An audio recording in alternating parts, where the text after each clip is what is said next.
কি অবস্থা। আবার কোনো কোনো ঘরে দেখা যায় স্বামীরা কন্ট্রোল করতে চাচ্ছে, কিন্তু মেয়ে বা স্ত্রী কন্ট্রোলে থাকতে চায় না। স্বামীকে বলে তুমি বেশি হুজুর হয়ে গেছো, বেশি বেশি হুজুর হয়ে গেছো। এই যুগে এগুলো চলে, এটা আধুনিকতার মডার্ন যুগ। এই করতে করতে আমার স্ত্রীকে আমি এসব করতে দিব না। ওর ক্ষমতা আছে, করবে, করলে ওকে আমি তালাক দিয়ে রেখে দেব, শেষ, সোজা কথা। ও আমরা এইভাবেই কথা বলি বাসায়, এক কথায় চলবা, এক কথায় উঠবে, এক কথায় বসবা, দ্বিতীয় কথা যেন বলতে না হয়। একদিন একটা ইস্যু নিয়ে মানে ঝগড়া তুল কালাম হয়ে গেল। আমি রাগ কন্ট্রোল করতে পারলাম না। বলছিলাম যে হাত মোজা ভালো করে পড়তে। হাত কথা বলার সময় দেখেন, যদি আমি হাতে ভাবে উঁচু করি দেখা যায় এতটুকু। আমি বাসায় গিয়ে বলছিলাম যে হাত মোজা খুব ভালো করে এই পর্যন্ত পড়তে। এইটুক নিয়ে মনে হয় আমি 10 মিনিট ছাড়িয়ে দিছি, মানে বকা দিছি আর কি। একদম মাথা নিচু করে শুনছে, একটা কথা বলে নাই। আমি আমার পরিবারকে ঠিক করলে কেন আমার মানে স্ত্রী বাইরে যাবে, কিভাবে যাব? আমি বলতেছি না যে সে বাইরে যাইতে পারবে না, প্রয়োজনে তার প্রয়োজন পূরণ করতে পারবে না, এমন তো না বিষয়টা। বেপরতা এভাবে যাবে কেন? বেপরতায় ফিতনার মধ্যে কেন যাবে? আমার মেয়ে, আমি জন্ম দিলাম, আমি বড় করতেছি, আমি খাওয়াই বলতে মানে কি, আমরা উপার্জন করে আমরাই খেতে খাওয়াই নাকি? আমরা ওসিলা না রিজিকের, আমরা কামাই রোজগার করে নিয়ে আসি। আমি খাওয়াই বলতে বোঝাচ্ছি আমরা কামাই রোজগার করে নিয়ে আসি, আমাদের ভালোবাসা দিই, মহব্বত করি, তিলে তিলে আদর মহব্বত দিয়ে বড় করি। আমার মেয়ে কেমন করে বাইরে যায়? কেমন করে বাইরে যাবে? কোন সাহসে যাবে? আমি বাবা হয়ে বেঁচে থাকতেও কিভাবে যাইতে পার? গেলে ওকে একদম খাওয়ার বন্ধ করে দিবে। আমার ছেলে বালেগ হয়েছে, নামাজে যাবে না কেন? যদি না যায় আমি ওর খাওয়া বন্ধ করে দিব। শাসন করতে হবে সবসময়, কিন্তু মিষ্টি কথা চিরা ভিজে না।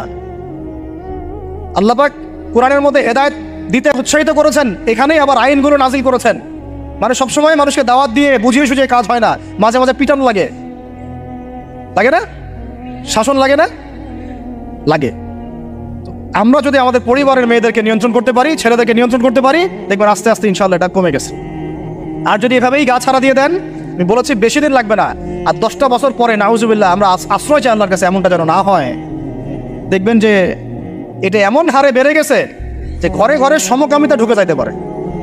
নাউজুবিল্লাহ, এই তাদাত, এই সংখ্যা দিন দিন বাড়তেছে। আপনাদের শহরে, আপনাদের এই অনেক এই যে এখানে আমি অনেক মাহফিল করেছি, অনেকেই আমাকে চিরকুট দিয়েছিলেন যে ভাই এখানে সমকামিতা বেড়ে যাচ্ছে, এই বিষয়ে কিছু বললেন। চিন্তা করেন, ভিতরে ভিতরে এগুলো চলতেছে, হোটেলে চলতেছে। আপনারা ভালো মানুষে যে বসে থাকলে হবে না। এত ভালো মানুষ হতে আল্লাহ পাক বলেন নাই। আল্লাহ পাক বলেছেন সৎ কাজে আদেশ করো, অসৎ কাজে কি করো? নিষেধ করো। এবং আপনি আপনার জায়গায় আল্লাহ বিরোধী কোনো কিছুকে প্রশ্রয় দিবেন না। ব্যাস, সরকার কোথায় যায় যাক, প্রশাসন কি করে করুক, ওটা আমার দেখার দরকার নেই। আমি আমার জায়গা থেকে আল্লাহ এবং রাসূলের বিরুদ্ধে কোনো কাজ করব না। সিম্পল। এই যে ইতিহাসটা ওরা জানতো না, এই সেন্ট ভ্যালেন্টাইন্স ইতিহাসটা বলো, ওরা জানে? এই যে কত সালে এটা বাংলাদেশে আসছে, ওরা আসলে জানে? কে নিয়ে আসলো? দেখেন, ওটা বললামই, ওটা আনার পরে জেনা, ব্যভিচার, ফ্রিমিক্সিং, বাণিজ্য সব বেড়ে গেল। এটাকে কেন্দ্র করে কর্পোরেটরা এখন বাণিজ্য করতেছে। শুধুমাত্র এই দিবসে, শোনেন, আর এগুলো বলতে চাইনি, আমি বলতে বাধ্য হচ্ছে, শুধুমাত্র এই দিবসে কোটি কোটি টাকার কন্ডম বিক্রি হয়, জানেন? এটা শুধু কয়েকটা কান্ট্রির পরিসংখ্যান। সারা বিশ্বের পরিসংখ্যান দিলে তো আপনার চোখ কপালে উঠে যাবে। কি হচ্ছে আর কি হচ্ছে না। যেখানে আল্লাহ রাব্বুল আলামিন বলছেন চোখ নিচু করো, কাছেও যেও না, ওটা তো কোরআনে পড়ে থাকলোই, ওটাকে লঙ্ঘন করে জেনা হচ্ছে, ব্যভিচার হচ্ছে, অবৈধ সম্পর্ক হচ্ছে, প্রচুর ধর্ষণ হবে কালকে। আর ধর্ষণ হলে আমি বলবো শুধু ছেলেটা দায়ী না, মেয়েরাও দায়ী আছে। তোমাকে মাহরাম ছাড়া কে বের হইতে বলছে? মাহরাম ছাড়া একটা মেয়ের হজ ফরজ না। মনে করেন আপনার ঘরে একজন মহিলা আছেন যার মাহরাম নাই, তার উপর হজই ফরজ হয় নাই। মাহরাম ছাড়া যার হজই ফরজ হয় না, তাকে মাহরাম ছাড়া এভাবে হোটেলে একটা ছেলের সাথে বাইকে যেতে কে বলছে? বলেন, মাহরাম ছাড়া একটা মেয়ের সফর জায়েজ নাই, হজও জায়েজ নাই, হজ করার দরকারই নাই, সে ঘরে থাকবে, ওইটাই তার জন্য বেশি গুরুত্বপূর্ণ, ওটাই হুকুম আল্লাহ পাকের। আর সে মাহরাম ছাড়া এইভাবে এখানে ওখানে ঘুরে বেড়াবে, ছেলের সাথে আড্ডাবাজি করবে, টাঙ্কি মারবে, চটপটে ফুচকা খাবে, এরপর 4টা-5টা ছেলে মিলে ওকে ধর্ষণ করে দিলে সব ছেলে দোষ ওই ছেলের উপর আসবে? আমার তো মন চাই যে প্রথমে আগে এই মেয়েগুলোকে শাস্তি করি।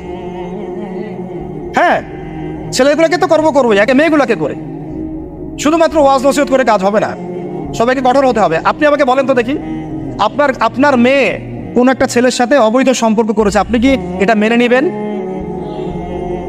আপনারা যে কেউ হন, এখানে অনেক প্রশাসনের ভাই আছেন আমি জানি, ঊর্ধ্বতন কর্মকর্তাও আছে এখানে, আমি জানি। এখানে আমার লেকচার রেকর্ড হচ্ছে, এটা আমি জানি। আর আপনি আমাকে বলেন বা আপনার সিনিয়রদেরকে বলান এই কথাগুলো মেসেজ পৌঁছান, তাদের ঘরে যদি তাদের মেয়ে কোনো ছেলের সাথে অবৈধ সম্পর্ক করে, তারা কি মেনে নিবে?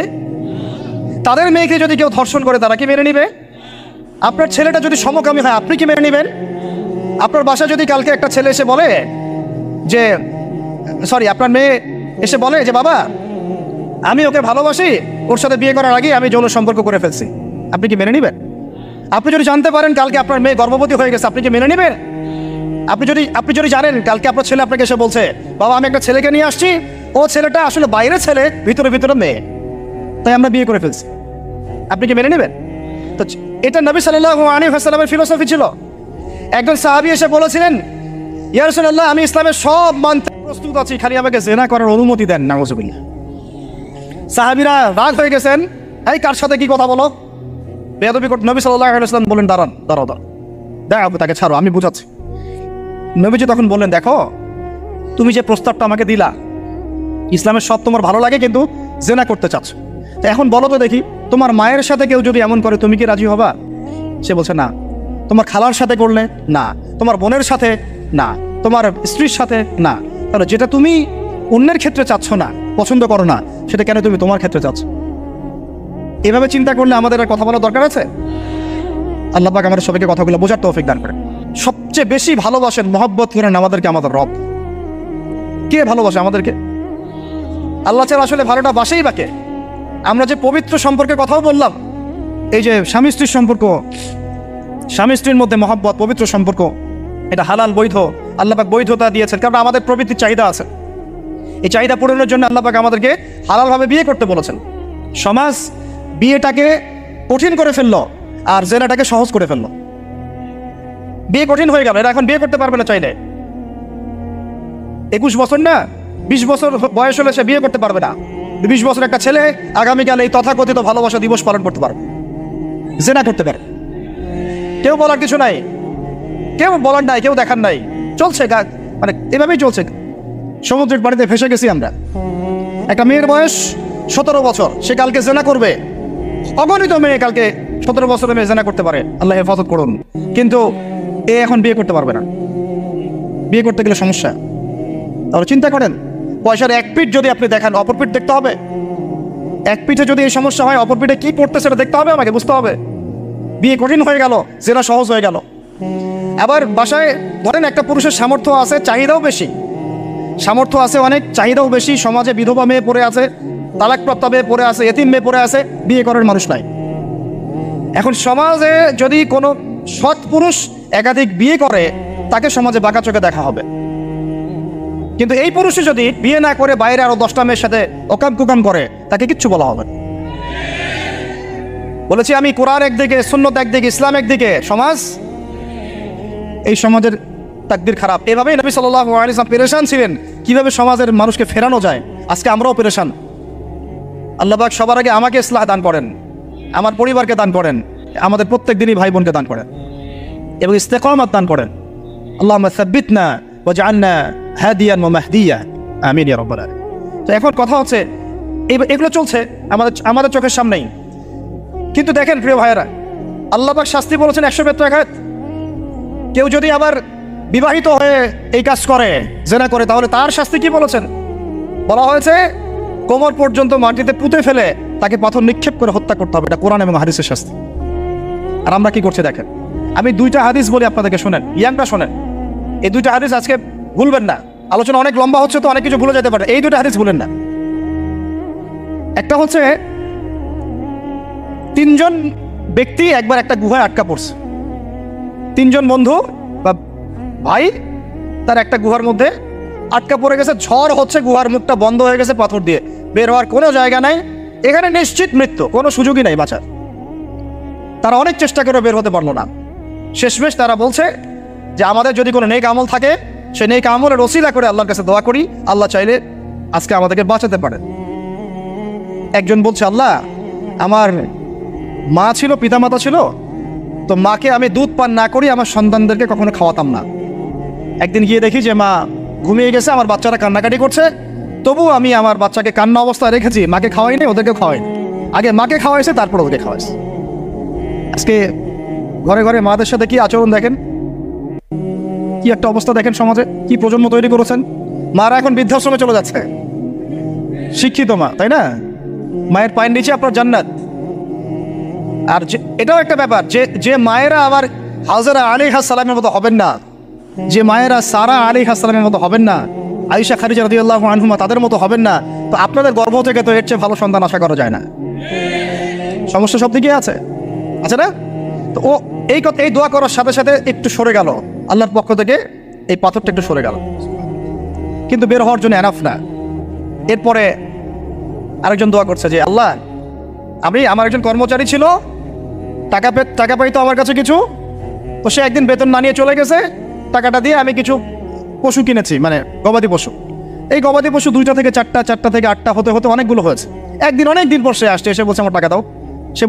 সে বলছে যে এই সবগুলো পশু তোমার, নিয়ে যাও। তুমি কি ইয়ার্কি ফাজলামি করতেছো আমার সাথে? আমার টাকা আমাকে দাও। না, ইয়ার্কি ফাজলামি করতেছি না, এটা তোমার টাকা দিয়ে কেনা ছিল, সবগুলো বংশবৃদ্ধি হতে হতে আজকে এই অবস্থা হচ্ছে। আল্লাহ, তোমার সন্তুষ্টির জন্য যদি এই কাজ করে থাকে, আল্লাহ আজকে আমাকে এই বিপদ থেকে বাঁচাও। পাহাড়ের মুখ থেকে পাথরটা একটু সরে গেল, বের হওয়ার জন্য যথেষ্ট না। তৃতীয় ব্যক্তি, আমি এটাই বলতে যাচ্ছিলাম, ইয়াংরা শোনেন ভালো করে।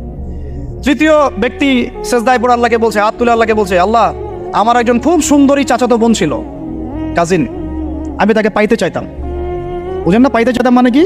তাকে পেতে চাইতাম, অফার করতাম, সে রাজি হয় না। একদিন সে বলল যে 100 স্বর্ণমুদ্রা দিতে পারলে আমি রাজি,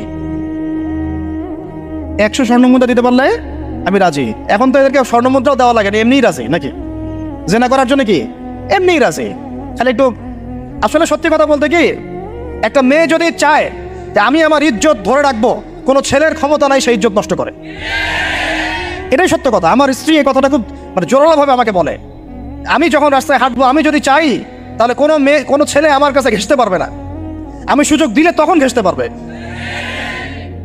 একটা মেয়ে যদি চায় যে একটা ছেলে আমার সাথে ইটিস পিটিস করুক, সে ছেলে করবেই করবে। একটা মেয়ে যদি চায় যে একটা ছেলে আমার পর্যন্ত আসতে পারবে না, আমি আমার ব্যক্তিত্ব গায়ের বজায় রাখবো, আমি ডিস্টেন্স মেনটেন করবো, আমি কোনো সুযোগ দিব না, ছেলে সুযোগ পাবে না কখনো। এত সহজ না। সর্বোচ্চ তখন কি করতে পারে, ধরে 10 জন মিলে ধরে ওকে জোর করে তার সাথে কিছু করতে পারে। ওরকম কিছু করলে তো আল্লাহর গজব নেমে আসবে। ওই যে সারা আলাইহিস সালামকে তুলে নিয়ে গিয়েছিলেন একটা বাদশা, মনে নেই আপনাদের? সারা আলাইহিস সালামকে একটা বাদশা এরকম উঠাই নিয়ে আসছে। আর সারা আলাইহিস সালাম সবচেয়ে সুন্দরী মেয়েদের একজন ছিলেন পৃথিবীর ইতিহাসে, ইব্রাহিম আলাইহিস সালামের স্ত্রী। তখন তিনি হাত বাড়াচ্ছে তার দিকে ধরার জন্য, আর সারা আলাইহিস সালাম তখন বলছে, দাঁড়ান, আমাকে 2 রাকাত নামাজ পড়তে দেন। 2 রাকাত নামাজ পড়ে তিনি আল্লাহর কাছে হাত তুলে বলে, আল্লাহ, তুমি জানো আমি আমার সতীত্ব, আমার ইজ্জত, আমার সম্মান আমার স্বামী ছাড়া আর কারোর সামনে কখনো প্রদর্শন করি নাই। আজকে এই জালেমের হাত থেকে আল্লাহ তুমি আমাকে বাঁচাও। ওইদিকে ইব্রাহিম আলাইহিস সালাম নামাজে দাঁড়িয়ে গেছেন। ওই জালেম বাচ্চা যখনই হাত বাড়ায়, হাত অবশ হয়ে যায়, মাথা ঘুরে পড়ে যায়।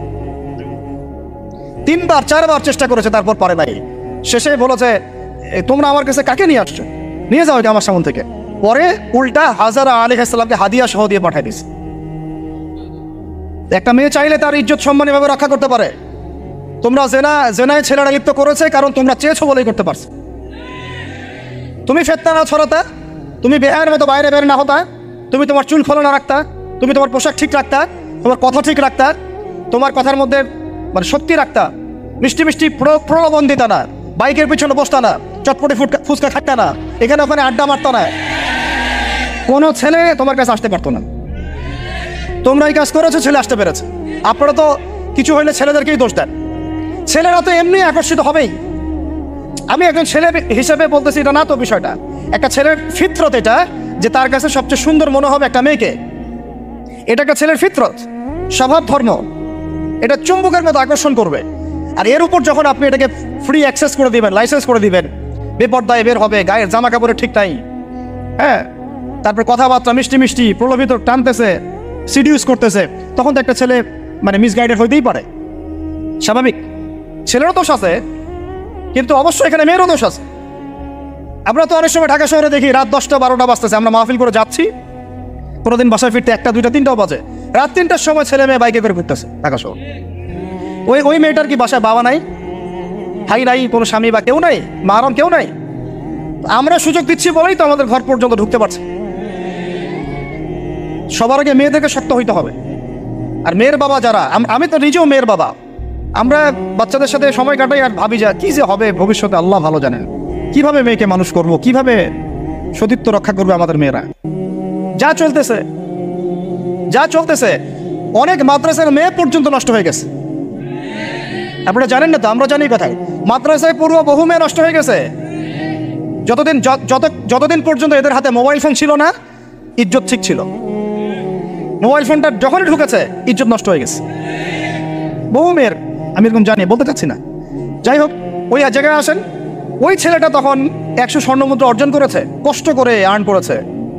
যে আপনাদেরকে বলে যে নিজের পায়ে দাঁড়াও, তারপরে তোমার সাথে রাজি। সে অনেক কষ্ট করে 100 স্বর্ণমুদ্রা অর্জন করে মেয়ের কাছে গিয়েছে। চাচাতো বোনকে বলেছে যে স্বর্ণমুদ্রা নাও, এখন বলো তুমি রাজি না। সে মেয়ে বলছে হ্যাঁ ঠিক আছে। তো এখন দুজনের মধ্যে যা হওয়ার তাই হচ্ছে, অ্যাডাল্ট আপনারা সবাই বুঝেন। কিন্তু এখন মূল যে কাজটা, স্বামী স্ত্রীর যে মূল মিলন, এই মিলনটা করার জন্যে সেই ছেলেটা বসছে। হাদিসের মধ্যে আসছে এভাবে, 2 পায়ের মাঝখানে বসে পড়ছে ছেলেটা, এখনই জাস্ট শুরু করবে। তখন ওই মেয়েটা বলে উঠছে যে হে আল্লাহর বান্দা, আল্লাহকে ভয় করো, আমি আমার সতীত্ব কখনো নষ্ট করি নাই, তুমি আল্লাহকে ভয় করো। এই কথাটা যখনই বলছে তখন ওই ছেলের মনের মধ্যে এমনভাবে একটা রিয়াকশন জন্ম নিয়েছে, আল্লাহর পক্ষ থেকে এমন একটা নূর আর হেদায়েত চলে আসছে, ওই অবস্থা থেকে ছেলেটা উঠে চলে গেছে এবং স্বর্ণমুদ্রাও দিয়ে দিচ্ছে যে স্বর্ণমুদ্রাও আমার দরকার নেই, যা। এবার সেই গুহার মধ্যে বন্দি অবস্থায় আল্লাহর কাছে হাত তুলে দোয়া করতেছে, আল্লাহ তুমি যদি জানো ওই কাজটা আমি তোমার সন্তুষ্টির জন্য করেছিলাম, আজকে আমাকে এই সাক্ষাৎ এই মৌতের হাত থেকে বাঁচো। সাথে সাথে এই পাহাড় পাথর সরে গেছে। এই হাদিসটা আমি এই কারণে বললাম, যদি আমি জেনা থেকে বেঁচে থাকতে পারি, ইনশাআল্লাহ তাআলা আল্লাহ পাক সাক্ষাৎ মৃত্যুর মতো এই আযাব থেকেও, বিপদ থেকেও আল্লাহ বাঁচাতে পারেন। এটা একটা হাদিস, সবাই মনে রাখবেন। দ্বিতীয় একটা বলি, এটা আমাদের সব বিবাহিতদের জন্য। আজকে তো বিবাহিতেরও অভাব নাই। আর আমি আশ্চর্য হয়ে যাই যে বিবাহিত একটা ছেলে, বিবাহিত একটা পুরুষ তার স্ত্রীকে এভাবে বেহায়ার মতো কিভাবে সবার সামনে শো করতে পারে। বিয়ে আপনি করলেন, মোহর আপনি দিলেন, সম্পদ আপনার, তার সতীত্ব আপনার, তার সম্ভ্রম আপনার, আপনি নিজে কেন ওকে এভাবে সবার সামনে উত্থাপন করতেছেন? টিকিট আপনি কাটলেন, সিনেমা সবাই দেখবে, ব্যাপারটা এরকম।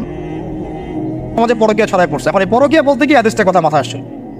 আল্লাহ নবী সাল্লাল্লাহু আলাইহি ওয়াসাল্লামের একজন সাহাবী, মহিলা সাহাবী, কি সাহাবী বলেন? এরকম ঘটনা 2-1টা ঘটেছে, আমি একটা বলতেছি খালি। মদিনা মহিলা সাহাবী কোনো একভাবে এরকম একটা অঘটন ঘটে গেছে। মানুষ তো হতে পারে কি না, মানুষ তো পাপ করবে, তাই না? হতে পারে। এখন তিনি গর্ভবতী হয়ে গেছেন। নবী সাল্লাল্লাহু আলাইহি ওয়াসাল্লামের কাছে এসে বলছেন, ইয়া রাসূলুল্লাহ তাহিরনি, আমাকে পবিত্র করেন, আমি অনেক বড় অন্যায় করে ফেলেছি। নবী সাল্লাল্লাহু আলাইহি ওয়াসাল্লাম মুখ ঘুরিয়ে নেন, মুখ ঘুরিয়ে নিয়ে বলেন যে বাসায় যাও, তওবা করো, আল্লাহ মাফ করে দিবে। নবীজি শুনতে চাচ্ছেন না, কারণ শুনলে কোর্টে মামলা আসলে তো বিচার করতে হবে। তিনি বলছেন যে বাসায় যাও, বাসায় যা মাফ, আল্লাহর কাছে ইস্তেগফার করো, আল্লাহ মাফ করে দিবেন। আবার এদিক দিয়ে ঘুরে আস, ইয়া রাসূলুল্লাহ আমাকে পবিত্র করেন, আমি অন্যায় করে ফেলেছি। এভাবে কয়েক দফার পরে নবীজি বলছেন, তুমি কি অন্যায় করেছো? এমন কোনো কাজ কি তুমি করেছো? সুরমা দানিতে সুরমা নেয়ার সময় আমরা যেভাবে নেই, এরকম কোনো কাজকে তুমি করেছো? মানে উনি শব্দটা উচ্চারণ করলেন না মুখ দিয়ে, একটা এক্সাম্পল মিসাল দিয়ে বুঝালেন, তুমি কি এরকম কোনো কাজ করেছো? অ্যাডাল্ট্রি কোনো কাজ করেছো? তো তিনি বলছেন, হ্যাঁ আমি গর্ভবতী হয়েছি। নবী সাল্লাল্লাহু আলাইহি ওয়াসাল্লাম আমার বিচার করে দেন। তিনি বলছেন যে বাসায় যাও, আগে সন্তান জন্ম দাও, তারপরে দেখা যাবে। সন্তান জন্ম হলো, সেই মহিলা আবার এসেছেন, সাহাবী, ইয়া রাসূলুল্লাহ আমার বিচার করে দেন। বলছেন সন্তান জন্ম হয়েছে, হ্যাঁ, এখন সন্তান কি করে? দুধ পান করে, করাও, তারপরে বিচার করে দেন। 2 বছর দুধ পান করা শেষ, সন্তান এখন শক্ত খাবার খেতে পারে, কোলে করে সন্তানকে নিয়ে আসছেন। নবী সাল্লাল্লাহু আলাইহি ওয়াসাল্লামকে বলছেন যে ইয়া রাসূলুল্লাহ, এই যে আমার বাচ্চা দেখেন খেতে পারে, এখন একে আমার বিচার করে দেন। দেখেন তাদের পরকালের কনসেপ্টটা কেমন ছিল, তাদের পরকালের চেতনা কেমন ছিল। এবার নবী সাল্লাল্লাহু আলাইহি ওয়াসাল্লাম বলেন, তোমাদের মধ্যে কে আছো এই বাচ্চার দায়িত্ব নিতে পারো? একজন আনসারী সাহাবী বলছেন আমি। বাচ্চা তার কোলে দিলেন, দিয়ে বলেন এই তাকে নিয়ে যাও, নিয়ে গিয়ে অমুক জায়গায় নিয়ে তাকে রজম করো। কি করো? রজম মানে কি ভাই? কোমর পর্যন্ত মাটিতে গেঁথে দিয়ে পাথর নিক্ষেপ করে, এই রজম করতে গিয়ে তার গা থেকে রক্ত ফিনকি বের হয়ে কোনো একজন সাহাবীর, সম্ভবত খালিদ ইবনে ওয়ালিদ রাদিয়াল্লাহু আনহুর জুব্বার মধ্যে গিয়ে লেগেছে। তো তিনি কিছুটা তাচ্ছিল্যের স্বরে একটা বাক্য প্রয়োগ করেছেন, ছি এটা কেমন হলো? হ্যাঁ, মানে কিছু বলেন নাই, জাস্ট একটা রিয়াকশন দিয়েছেন যে নবী সাল্লাল্লাহু আলাইহি ওয়াসাল্লাম এই কথাটাই বলতে চাচ্ছি আমি। তিনি বলেছেন, হে খালিদ, তুমি থামো, তুমি তাকে এভাবে করো না, আন্ডারস্টিমেট করো না। এই নারী এই অপরাধ করার পরে যে পরিমাণ ইস্তেগফার করেছে, আল্লাহর কাছে তওবা করেছে, তার একার তওবা যদি মদিনাবাসীর মধ্যে ভাগ করে দেওয়া হয় তাও কম হবে। এই ঘটনা একটা ঘটেছে, আরেকজন সাহাবীর সাথে ঘটনা ঘটেছে, পুরুষ সাহাবী। নবীজি বলেছে, তোমরা তাকে তাচ্ছিল্য করো না, কারণ আমি দেখছি সে এখন জান্নাতে সাঁতার কাটতেছে। আর আমরা এই যে পরকিয়া, দেখেন পরকিয়া করলে, পরকিয়ার মাধ্যমে কেউ যদি ব্যভিচার করে ফেলে, নাউযুবিল্লাহ আউযুবিল্লাহ, তাহলে এই পৃথিবীতে বাঁচার অধিকারটা সে হারায় ফেলে। পৃথিবীতে কি হয়? বাঁচার অধিকারটা সে হারায় ফেলে। ঠিক কেউ যদি সমকামিতা করে, এই পৃথিবীতে বাঁচার অধিকারটা সে হারায় ফেলে। নবীজি স্ট্রেট বলেছেন, ফাকতুলুল ফাইলা ওয়াল মাফউলা বিহি, যে করবে যার সাথে করা হবে দুটাকেই হত্যা করে ফেলো। কেউ যদি ধর্ষণ করে, বাঁচার অধিকারটা হারায় ফেলে। কিছু পাপ আছে যেগুলো করলে তওবা ইস্তেগফার করা যায়, আল্লাহ হয়তো মাফও করে দিবেন, কিন্তু পৃথিবীতে বাঁচার অধিকারটা মানুষ হারায় ফেলে। এইটাকে আমরা এইভাবে প্রমোট করতেছি এখন। কে কে এগুলো নিয়ে মানে ফিকির করে? এখন মনে করে যে এটা তো আধুনিকতা। অনেকে ওয়াইফ, একটা শব্দ আছে ওয়াইফ সুইপিং, একজনের ওয়াইফকে আরেকজনকে দিবে, ওর ওয়াইফকে সে নিবে, রাত কাটাবে, নাউযুবিল্লাহ। এটা পশ্চিমা সভ্যতা থেকে আসতেছে, জানেন? চোখ কান খোলা রাখেন, আমরা নিজেরা অনেক ধার্মিক সাজার চেষ্টা করতেছি, কিন্তু সমাজটা নষ্ট হয়ে যাচ্ছে। এটাকে সংস্কার করার দায়িত্ব আমাদের। এর উপরে তো আবার বাণিজ্য আছে, মানে এটা তো বাণিজ্যিক একটা প্ল্যাটফর্ম হয়ে গেল। যত বেশি পারো বাণিজ্য করো। এটা উপলক্ষে অমুক ছাড়, এইটা উপলক্ষে তমুক, এইটা উপলক্ষে অমুক নাটক, এটা উপলক্ষে অমুক গান, এই উপলক্ষে অমুক সিরিয়াল, এই উপলক্ষে অমুক টেলিফিল্ম। এই যে বাণিজ্য, এগুলো কিন্তু কর্পোরেট জগতে যারা থাকে, এই কর্পোরেট সেকশনে মানুষের একটা বাণিজ্য, একটা দিবসকে উৎসব কেন্দ্র করে বিশাল একটা বাণিজ্য করে আপনার ইমান আমল কোথায় যায়? কোর পকেটে টাকা আসলে হই। আল্লাহ রাব্বুল আলামিন আমরা সবাইকে এই চলমান জাহেলিয়াতগুলোর বাস্তবতা বোঝার তৌফিক দান করে। অনেক কথা ভাই, বলতে গেলে অনেক কথা, আর একদিন আর কত কথা বলবো। আমরা দোয়া করি আল্লাহ পাক কক্সবাজার এলাকায় এমন একটা দিনের মার্কাজ আমাদেরকে করার তৌফিক দান করেন, যেখান থেকে ইনশাআল্লাহ দিনের আলো পুরা কক্সবাজার সহ পাহাড়ি পার্বত্য এলাকা ছড়িয়ে পড়বে ইনশাআল্লাহ। সমাজ সংস্কার না করতে পারলে আমরা বাঁচতে পারবো না। আপনাদের মধ্যে যাদের সামর্থ্য আছে, কেউ জমি দিয়ে হলে সাহায্য করেন, কারো যদি সামর্থ্য থাকে অর্থ দিয়ে হেল্প করেন, কারো বুদ্ধি আছে বুদ্ধি দিয়ে, পরামর্শ দিয়ে সহযোগিতা করেন। দিনের স্বার্থে, আল্লাহর জন্যে, তার রাসূলের দিনকে টিকিয়ে রাখার স্বার্থে, সমাজের জাহিলিয়াতগুলো দূর করার স্বার্থে দিনই মার্কাজগুলো প্রতিষ্ঠা করার কোনো বিকল্প নাই। অযথা একদিনের মাহফিল দিয়ে আমি আসলাম চলে গেলাম, 1 বছর আপনার সাথে আমার দেখা নাই, আপনি সমাজ সংস্কার করতে পারবেন না। এভাবে দিন কায়েম হয় না। ইকামতে দিন অনেক কঠিন বিষয়। প্রত্যেক দিন প্রত্যেক রাতের মেহনতের উপর দাঁড়ায় থাকবে ইনশাআল্লাহ। আল্লাহ পাক আমাদেরকে এই বেহায়া দিবসকে বর্জন করার তৌফিক দান করুন। এই পশ্চিমাদের ফাঁদ থেকে আল্লাহ আমাদেরকে বাঁচায় রাখে। আল্লাহ রাব্বুল আলামিন আমাদের সবাইকে যেন এই জেনা, ব্যভিচার, পরকিয়া, তারপরে সুদ, মাদক, সমকামিতা, ট্রান্সজেন্ডার, এই সমস্ত ফিতনা থেকে আল্লাহ আমাদেরকে হেফাজত করেন। আমাদের যুবক যুবতীদেরকে আল্লাহ পাক খাস করে এই চলমানে জাহিলিয়াতগুলো থেকে হেফাজত করেন। আমি প্রত্যেক পরিবারের কর্তা সতর্ক হয়ে যান। প্রত্যেক পরিবারের যে ভাই আছেন, যে বাবা আছেন, সতর্ক হয়ে যান। আপনার পরিবারটাকে আপনি শক্ত হাতে দমন করেন, কঠোরভাবে, দেখবেন ইনশাআল্লাহ অ্যাটলিস্ট আপনার ঘরটা পবিত্র রাখেন। সবাই যার যার পরিবারের দায়িত্ব নেই, ইনশাআল্লাহ দেখবেন সমাজ ঠিক হয়ে গেছে ইনশাআল্লাহ।